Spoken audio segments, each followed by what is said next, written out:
तो ऑपरेशन सिंदूर के बाद पाकिस्तान में धमाकों का चेन रिएक्शन शुरू हो गया है। भारत की तरफ से गोले गिरने जरूर बंद हो गए हैं, लेकिन पाकिस्तान के भीतर कई मोर्चे अब भी सुलग रहे हैं और बहुत मुमकिन है कि जल्द ही इन धमाकों में पाकिस्तान का नक्शा भी दरक जाए, क्योंकि खबर यह आ रही है कि आजाद बलूचिस्तान का परचम बुलंद होने लगा है और बलोच विद्रोही रिपब्लिक ऑफ बलोचिस्तान के रूप में आजाद बलूचिस्तान की घोषणा कर रहे हैं। बलूच नेता मीर यार बलोच ने अलग बलूचिस्तान गणराज्य का ऐलान कर दिया है और मीर यार बलूच का दावा है कि बलूचिस्तान अब पाकिस्तान का हिस्सा नहीं रहा।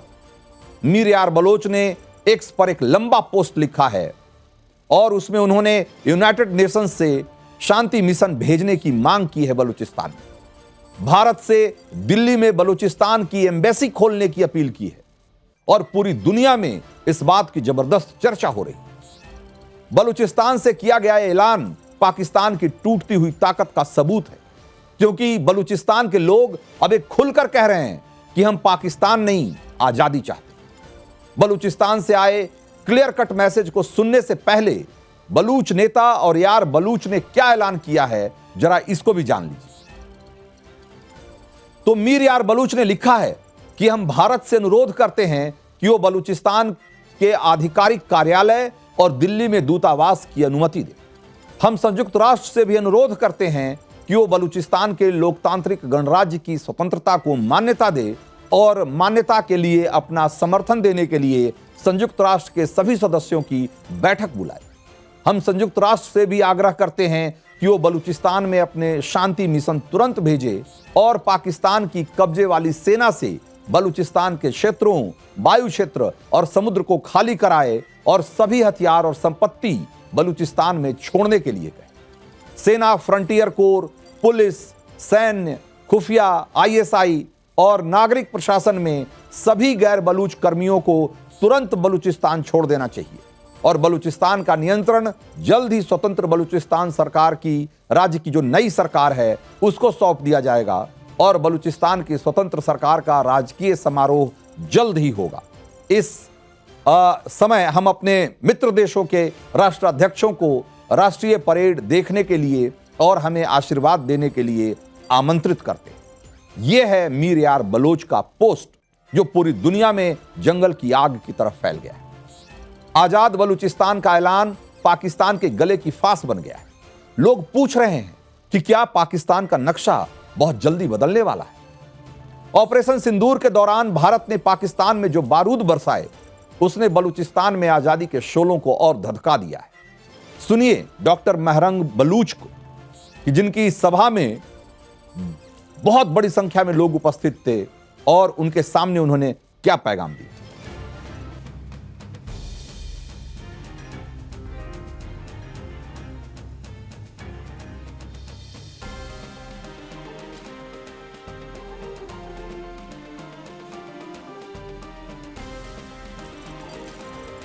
तो कह रहे हैं कि पाकिस्तान की गिरती हुई दीवार को एक धक्का और दो और कह रहे हैं कि भारत तुम कदम बढ़ाओ, हम तुम्हारे साथ हैं।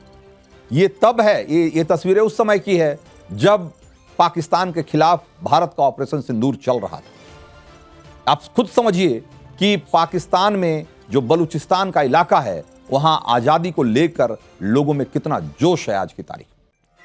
और ये बात अब शीशे की तरह साफ हो गई है कि ऑपरेशन सिंदूर ने पाकिस्तान के परमाणु जखीरों के साथ साथ पाकिस्तान की नींव हिला दी।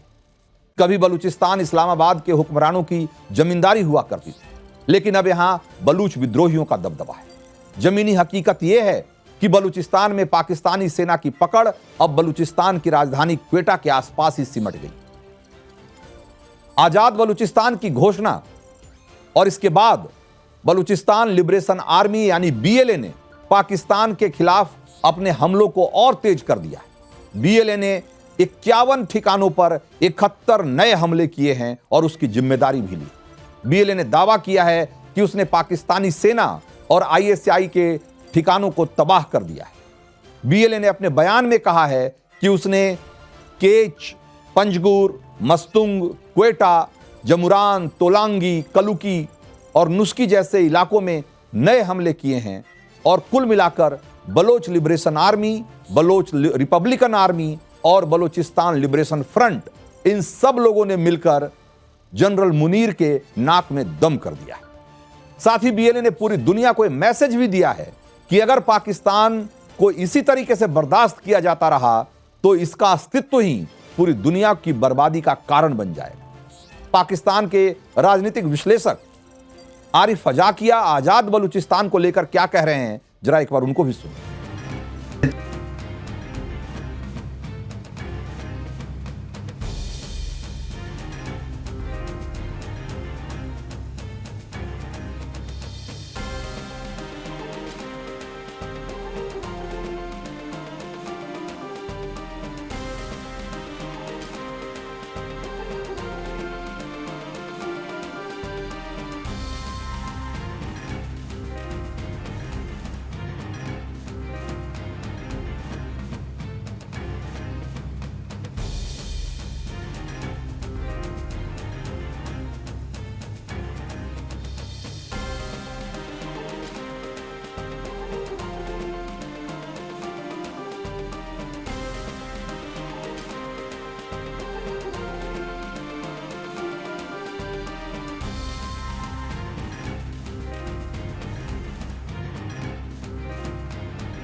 तो पाकिस्तान पर हर तरफ से आग बरस रही। पाकिस्तान की ओर से अफगानिस्तान की ओर से टीटीपी दौड़ा रहा है और टीटीपी का दावा है कि खैबर पख्तूनख्वा को पाकिस्तान के कंट्रोल से बाहर कम करके ही दम लेंगे। और बलूचिस्तान को लेकर बीएलए ने क्लियर कर दिया है कि पाकिस्तानी आर्मी अब एकदम नई तरह के हमले के लिए तैयार रहे और बलूचिस्तान से अब वो पाकिस्तानी सेना को खदेड़ कर ही दम लेंगे। बलूचिस्तान का पाकिस्तान के हाथ से फिसलने का मतलब क्या है, इसको जरा समझिए। मतलब इसका मतलब यह है कि पाकिस्तान का आधा नाश, अर्धविनाश। बहुत कम लोगों को मालूम होगा कि भारत की आजादी के 4 दिन पहले यानी 11 अगस्त 1947 को बलूचिस्तान अलग देश बन गया था, लेकिन वो सिर्फ 227 दिन ही आजाद रह सका। पाकिस्तान की गिद्ध दृष्टि बलूचिस्तान पर पड़ गई और पाकिस्तान ने बलूचिस्तान पर जबरन कब्जा कर लिया। आज 76 साल बाद भी उस कब्जे के खिलाफ बलूचिस्तान के लोग पाकिस्तान से लड़ रहे हैं और ये लड़ाई अब अपने अंतिम मुकाम की तरफ बढ़ती हुई दिखाई दे रही। तो बलूचिस्तान को जरा देखिए, इसको नक्शे पर देखिए, बलूचिस्तान कैसा दिखता है अगर एक नया देश बनेगा।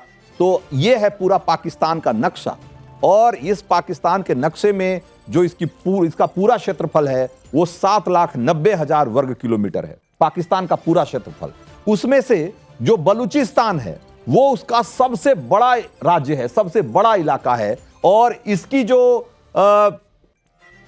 इसका जो क्षेत्रफल है वो है 4 लाख, माफ करिएगा 3 लाख, यहां शायद लिखा नहीं गया है, इसका 3 लाख 40,000 वर्ग किलोमीटर, यानी कि करीब 3.5 लाख वर्ग किलोमीटर। अब 7,90,000 वर्ग किलोमीटर से इसको अगर माइनस कर देंगे आप, तो अगर ये अलग हो जाए, एक अलग देश बन जाए, तो पाकिस्तान कितना बचेगा? सिर्फ 4.5 लाख वर्ग किलोमीटर, यानी कि पाकिस्तान का 44% हिस्सा अलग हो जाएगा। 44% उसका पार्ट जो है वो अलग बलूचिस्तान देश के रूप में एक सामने आ जाएगा। और इसी से अंदाजा आप लगा लीजिए कि पाकिस्तान की हैसियत एक देश के रूप में कितनी कमजोर हो जाएगी। लेकिन ये सिर्फ क्षेत्रफल का मामला नहीं है, ये सिर्फ जमीन का मामला नहीं है। बलूचिस्तान क्षेत्रफल के अगर हिसाब से अगर आप देखेंगे तो ये जर्मनी के बराबर बैठता है और यहां जो आबादी है इसकी बलूचिस्तान की वो सिर्फ 1.5 करोड़ है, यानी कि जो क्षेत्रफल के अनुपात में आबादी बहुत कम है। इतने ही बड़े, करीब इतने ही बड़े क्षेत्रफल का जो देश है जर्मनी, उसकी जनसंख्या 8.5 करोड़ है, लेकिन बलूचिस्तान में 1.5 करोड़ से भी कम लोग रहते हैं। और ये जो इलाका है वो पाकिस्तान के लिए सिर्फ एक खनिज और खदान से ज्यादा इसकी कोई अहमियत नहीं है। पाकिस्तान के लिए बलूचों की कोई अहमियत नहीं, वो उन पर लंबे समय से सिर्फ जुल्म ढाते रहे, उनका शोषण करते रहे। और बलूचिस्तान की धरती में क्या नहीं है साहब, यहां तेल है, सोना है, तांबा है, तरह तरह के खनिज हैं, जिसका पाकिस्तान बरसों से दोहन करता आया है। चीन के हाथों में गिरवी रखकर अपना पेट पालता आया है, लेकिन बलूचों की पेट पर लात मारता रहा। बलूचिस्तान से गैस निकलती है, लेकिन बलूचिस्तान में लोगों के घरों के चूल्हे ठंडे पड़े हुए। वहां से सोना निकलता है, लेकिन वहां के बच्चे भूख से बिलबिलाते हैं। बलूच में पाक सेना इतने जुल्म करती है जिसकी कोई इंतहा नहीं। बलूचों पर अत्याचार का सिलसिला पिछले 70 सालों से चल रहा है, लेकिन पाकिस्तान के जुल्म के खिलाफ अब वो आजादी की वो आवाज उठ रही है जिससे कि पाकिस्तान अंदर तक हिल गया है। पाकिस्तान आर्मी के खिलाफ विद्रोह का सिलसिला बढ़ता जा रहा है। बलूचिस्तान पर पाकिस्तान का कब्जा होने के बाद से अब तक 5 बड़े विद्रोह हुए। पहला विद्रोह 1948 से 1950 तक के बीच चला था, करीब 2 साल, और उसके बाद उसका जो दूसरा विद्रोह हुआ वो 1958 से 60 तक, ये भी 2 साल चला। तीसरा विद्रोह 62-63 के दौरान हुआ, करीब 1 साल वहां जबरदस्त विरोध प्रदर्शन हुए और एक तरीके से लड़ाई चली। जो चौथा विद्रोह हुआ वो 73 से 77 तक, यानी कि ये लंबा विद्रोह था, 4 साल चला। और जो 5वां और सबसे बड़ा विद्रोह बताया जा रहा है वो है जो कि 2005 से शुरू हुआ और पिछले 20 साल से लगातार चल रहा है। इसी से आप अंदाजा लगाइए कि अब पाकिस्तान के लिए बलूचों के इस विद्रोह को, इस आंदोलन को दबाना कितना मुश्किल है। और मीडिया रिपोर्ट्स के मुताबिक पिछले 15 साल में पाकिस्तानी फौज ने यहां से 5000 से ज्यादा बलूचों को गायब कर दिया। उन्हें या तो मार दिया गया या फिर ऐसी जगह कैद करके रखा गया है जिसकी कोई खबर नहीं। लेकिन अब यह बात पुख्ता हो गई है कि बलूचों की तरफ से रिपब्लिक बलूचिस्तान यानी कि आजाद बलूचिस्तान का ऐलान हो गया है। और कोई भी मुल्क अब अगर इसे अगली मान्यता देता है इससे एक अलग देश के रूप में, तो जो बलूचिस्तान की आजादी की लड़ाई है उसको एक नई ताकत मिलेगी। अब यहां यह समझना जरूरी है कि कोई मुल्क आजादी के ऐलान कैसे करता है या कोई नया मुल्क एक अपना अलग अस्तित्व, अलग वजूद कैसे हासिल करता है। तो पहली बात तो यह कि वो आजादी का ऐलान करने के साथ साथ एक अपना नया झंडा बनाता है, नया राष्ट्रगान चुनता है और दुनिया से मान्यता की मांग करता है। और बलूचों ने यह सब कुछ कर लिया। बलूचों का अपना अलग झंडा है, अलग निशान है और बलूचों का अपना अलग राष्ट्रगान भी। और अब आजाद मुल्क की तरह बलूचिस्तान संयुक्त राष्ट्र संघ से यह मांग कर रहा है कि बलूचिस्तान के लोकतांत्रिक गणराज्य की स्वतंत्रता को मान्यता दी जाए। विदेशों में मान्यता की मांग शुरू हो चुकी है और पाकिस्तान जवाब में सिर्फ गोलियां चला रहा है, क्योंकि उसके पास अब जवाब के नाम पर सिर्फ बंदूकें बची। क्योंकि बलूचिस्तान की आजादी की चिंगारी अब ऐसी विकराल ज्वाला बन चुकी है जिसमें पाकिस्तान का स्वाहा होना तय माना जा रहा है।